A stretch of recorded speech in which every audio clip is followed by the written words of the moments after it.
The festivities of Deepavali are never complete without the panacea that's made during Deepavali. That's called the Deepavali Lehyam. Deepavali Lehyam is also otherwise known as marundhu, and it's a digestive primarily. But over years, the recipes have evolved to include a lot of nutrient health values.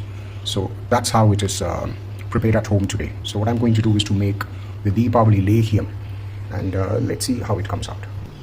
The Lehyam has multiple ingredients. Some of them are roasted and pounded into coarse kind of a mixture. It's generally made as a slurry with water. And some of them come pre-packed these days in a dry format. And these are not easy to soak and grind into a slurry.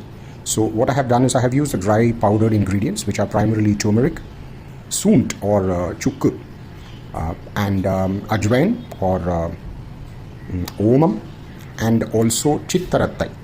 So these are herbs which are available as in the powdered form. So what I have done is to take 3 teaspoons of each of the roots, that is chittarattai and chukku, and added about 4 teaspoons of omam and half a teaspoon of turmeric. And to this I have added, if you can see very carefully, some jeera. Because jeera would probably blend faster than most of the others, so this I have not even chosen to roast. Or I'm just going to add jeera just in that format. Small enough, it will probably blend. The dry ones are mace, nutmeg, some cloves, and the piper longus bean, that is called as arisi tipali, and the piper longus root, that is kanda tipali, some cloves, green cardamom, pepper, and ati mathura. The measures for most of these are primarily, it doesn't conform to a strict proportion.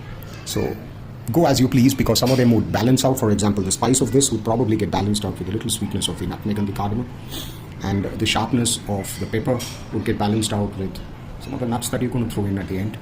And the overall heaviness of the spice with all of this will get balanced out with butter, which will get churned into the slurry and boil over and become ghee, and a little bit of honey that you would add to it at the end. And as a personal touch, we also add a little bit of dried fruits, primarily raisins.